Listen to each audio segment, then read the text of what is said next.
Picture childhood as freedom, then add the shock of a dial-up screech. For kids in the 90s, growing up meant navigating family landlines and browser windows side by side. It is not just nostalgia. Studies of over 14,000 half-connected children reveal a brain wired for adaptability and skepticism, and for private rebellion. So, how did switching between analog and digital really shape who they became? The answers still ripple through our lives today. Participant A remembers the rhythm of coming home from school. Sneakers kicked off, backpack dropped, and a quick check of the answering machine before heading outside. But by 1995, the routine started to change. After soccer, there was a new stop, waiting for the family computer to free up, then firing up Netscape Navigator. The modem's hiss and whir signaled a different kind of exploration, switching from backyard games to chat rooms, from handwritten notes to early email, became second nature. That blend of analog and browser was not just convenience, it was practice. The ALSPAC study, following more than 14,000 children born in the early 90s, found that this constant toggling between worlds built real cognitive flexibility. Over 80% experienced what researchers called wide environmental opportunities, shaping brains to adjust, translate, and recalibrate on the fly. While the world debated whether the internet was a fad, these kids quietly became experts at adapting, navigating new rules, learning new tools, and pivoting between realities without missing a beat. The word that comes to mind is simple, but it lingers: adaptability.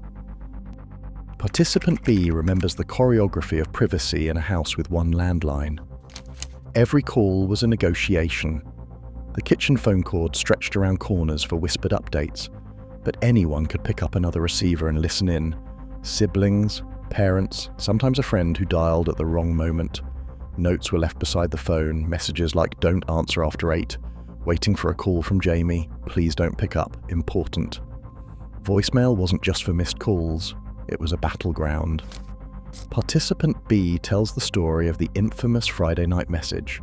A friend left a joke that wasn't meant for family ears, but Dad played it aloud at breakfast. By lunch, the story had travelled from home to school, passed along by classmates who had caught wind of the voicemail. Rumours moved fast, but they faded just as quickly. There was no permanent record, only memory and reputation. Privacy was a living thing, shaped by who was in the room, who controlled the phone, and how much trust you placed in a scribbled note. Social capital depended on discretion. Privacy. Participant C describes the slow afternoons when boredom set the rules. With no endless feeds to scroll, creativity became a necessity. They would splice songs from the radio onto a blank cassette, pausing at the right second to avoid a DJ's voice. Each mixtape was a personal message, not just a playlist. In the garage, a Hi8 camcorder balanced on a stack of books, capturing homemade action films, with siblings and neighbours cast as heroes and villains. Zines, photocopied at the library and stapled together by hand, carried inside jokes and secret codes to friends at school.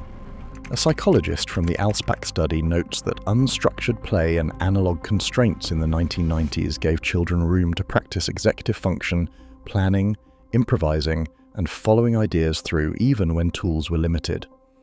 A caption reads, "Creativity." Dot-com dreams filled headlines in the late 1990s. Startups promised to change everything, and investors threw money at websites with no profits. By spring 2000, the bubble burst. Shares in companies like Pets.com and Webvan collapsed overnight. The Y2K scare had just fizzled too. Midnight struck, clocks rolled to January 1st, 2000, and nothing crashed. For kids watching from living rooms, the message landed early. New tech could be exciting, but it could also overpromise. Napster's rise and fall added another lesson. One year, everyone swapped MP3 files. The next, lawsuits shut it down. These moments taught a generation to question hype, read the fine print, and look for the catch. Skepticism. Participant D still remembers the thrill of picking a screen name for their first GeoCities page. At 14, they became Shadow Nova, a name that felt bolder, wilder, and nothing like the quiet kid at school.